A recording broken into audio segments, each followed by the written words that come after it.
In this video, we're continuing section 5.4 on log properties. And we're going to take a look at some more log properties here and then do some examples involving them. Okay, so first, let's let b, c, x, and y all be greater than 0. And b and c are not going to be equal to 1. So the first property I want to look at, I call the sum rule.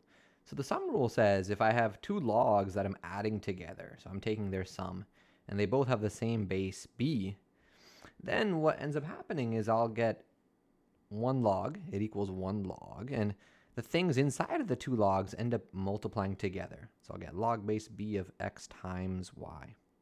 Okay. We have a similar rule called the difference rule, which talks about if we subtract two logs, again, they have to have the same base, which I'm calling b, and when that happens, I'll get one log base b, but now I'm going to divide what's inside of them. So the thing inside of the first log divided by the thing inside of the second log. Okay, the next log property is called the power rule, and this talks about if you have a log and then inside of it you got something to a power, and I'm calling that power p, I can bring that power out in front of the log. And if I do that, I'll get the p in front times log base b of x. Okay, let me start to highlight these rules. So here's this first rule, the sum rule. Here's the difference rule. Here's this power rule. And then finally, we got something called change of base. So change of base lets me take any log expression like this and change the base, change this base b to any other base. And the way I do that is it'll become a fraction, and on the top and on the bottom I'll get a log, and I could let the base of that log be whatever I want as long as I pick the same thing on the top and on the bottom. So I'm gonna just call that base c, and then I'll have a parentheses and I'll have a parentheses, and it turns out that what goes inside of the log on the top is x, and what goes inside of the log on the bottom is the b. The way I personally remember what goes where between the x and the b is if I look back at my original expression and I look at the x and I look at the b, I ask myself kind of which of those two things is written up higher on the page. So b is the subscript, so that is written lower on the page than the x is. Like x is higher up on the page than the b is. So that's how I remember, wait, the thing that's higher up, which is the x, that goes on the top, and the b, which is written lower on the page, that goes inside of the log on the bottom. That's just my little memory trick for remembering what goes where. Okay, so I'm going to highlight this as well. Okay, and in this video, we'll start to do some examples where we use these log properties, and we'll continue using them in later videos and talk about some situations where they're used. Okay, so I want to prove one of these properties now, but it turns out all of the properties have very similar proofs. So I'm going to prove this sum rule. Okay, so in the sum rule, we have these two logs on the left-hand side. So let the first log base b of x, let me call that p. Let's say I don't know what it is. For the time being, let me call it p. And the second log, let me call it r. So I don't know what they are, so I'm just going to assign some variables to them. Okay, so the first log, let me highlight it. I'm calling it p.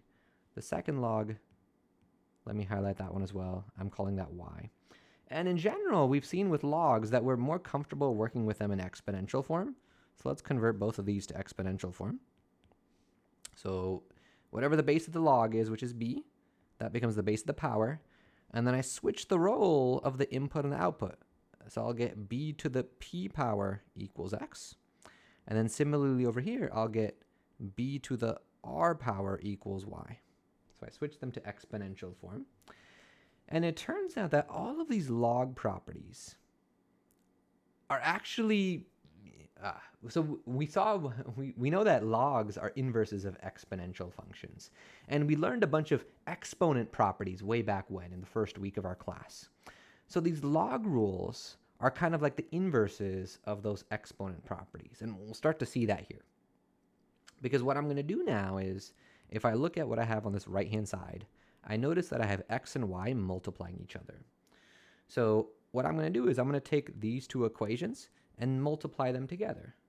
Okay, so when I do that on the left-hand side, I'll get b to the p multiplying b to the r.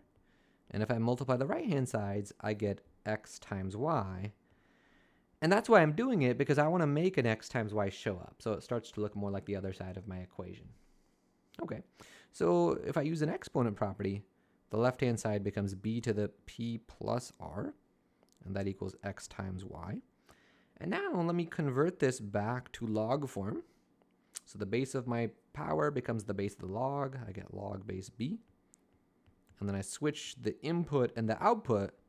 So x times y is the input, and then p plus r becomes the output. But now let's plug back in for what p is. So remember, p was this log base b of x. Okay, and I'm going to plug back in for the r, because r, remember, was log base b of y.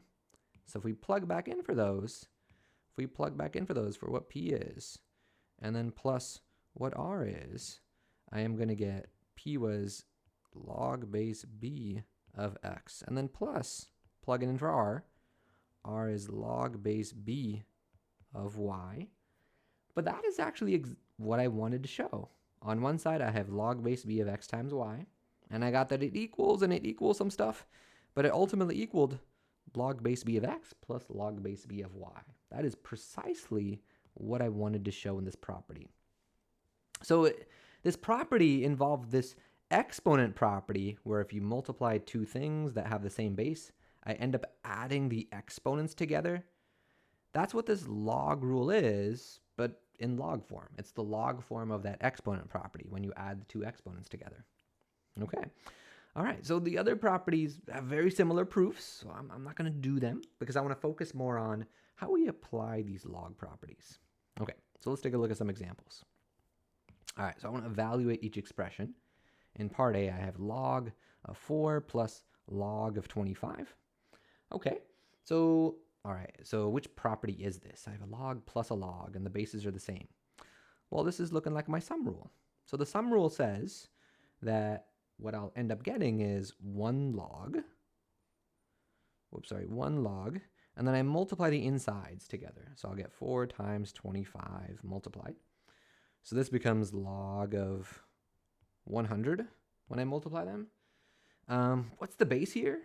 So remember, if there's nothing written where the base goes, it's log base 10.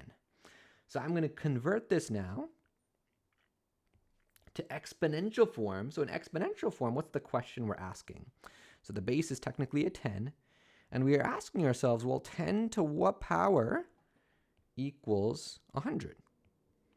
And, well, the answer to that is 2.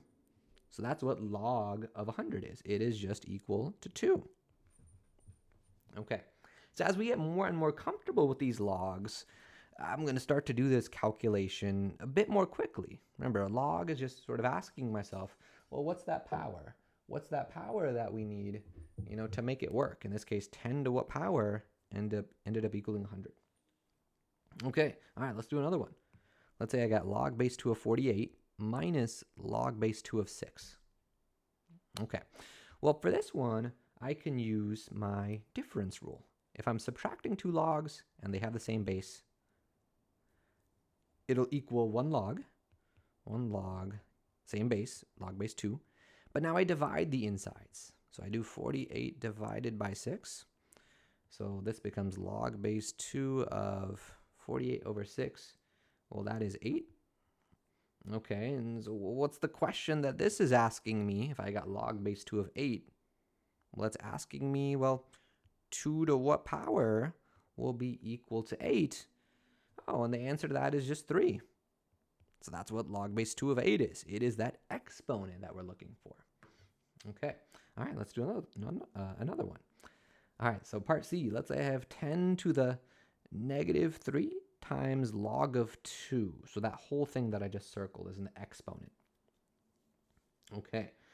So this one right here, I would say it doesn't look like any of these 4 properties that I have on this page, but we talked about some properties previously in the last video that this one does look a bit more like, right? Because we saw that if you have some base and that whole thing is raised to an exponent that has a log of the same base, Well, those two things kind of cancel each other out, and we're just left with whatever's inside of that log. And that's because the exponential part and the log part, they're inverse functions. So when you plug one into the other, they undo each other, right? And we saw some examples of that. Like, for example, if I had 2 to the log base 2 of 20, well, this 2 and that log base 2, they cancel because they're inverses. And then I was just left with whatever's inside the log, which was 20. Okay, so flipping back to where we are now. Well, I can't use that rule just yet because, well, the -3 is in the way. One other thing I would probably want to check is, are the bases the same? Like this base is a 10, but what's the base of this log? Well, nothing's written there, which technically means the base is a 10. So the bases are the same, but the -3 is in the way. And the log property that we saw on the previous page, there was no number in front of the log. So I need to somehow move that. So which rule lets me move a number that's inside of a log?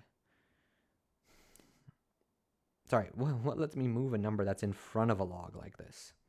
Well, it's the power rule. The power rule says, well, if I have a number that's in front of a log, I get to bring it inside as the power. And when I do that, it'll look like this.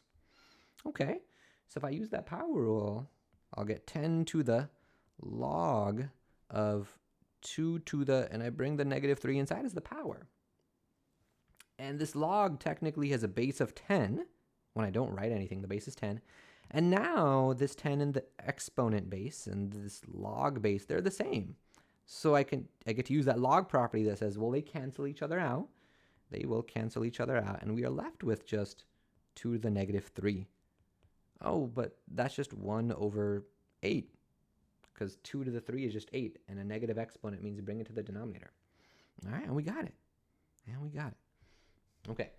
All right. So the last thing I want to mention in this video is when we use these log properties, we have to be very careful that both of our sides are defined.